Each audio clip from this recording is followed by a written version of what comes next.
A Xunta reuniu hoxe os responsables dos concellos de Barro, Bueu, Campo Lameiro, Cerdedo, Cotobade, Marín, Moraña, Poio, Pontegaldelas, Pontevedra, Sanxenxo, Soutomaior e Vilaboa para ofrecerlles participar no plan de transporte metropolitano que está deseñando o goberno galego. A conselleira de Infraestructuras entende que o proxecto que presentaron os municipios é máis que viable e que a súa implantación podería facerse en breve.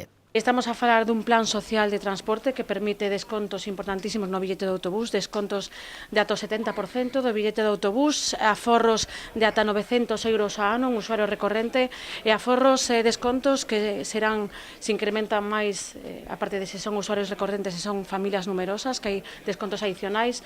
Se estamos a falar de mozos de menos de 19 anos, pois viaxes gratuitas nestas viaxes metropolitanas e incluso pois bonificacións sociais a maiores calquera concello que quera implantalo. Estamos a falar de que se podrán beneficiar preto de 2 millóns de viaxes ao ano deste plan de transporte metropolitano. A proposta do goberno galego contaría cun orzamento de 1.400.000 euros. A Xunta asumiría o 70% do investimento. Para poñer en marcha este plan, o Executivo galego entende que ten que haber unanimidade entre todos os concellos implicados. Iso sí, a conselleira entende que de todos os municipios hai un que é fundamental para que o proxecto vai adiante, a cidade de Pontevedra. Creemos que é chave o Concello de Pontevedra, fundamentalmente, ademais, porque non de transporte urbano, e logo, pois, os concellos da primeira coroa. En calquera caso, eu agardo, estamos a falar de ventaxas directas aos veciños, aos seus veciños, polo tanto, eu agardo, a miña sorpresa sería o contrario, non? Que non aceptaran este plan de transporte porque son auténticas ventaxas directas ás economías das familias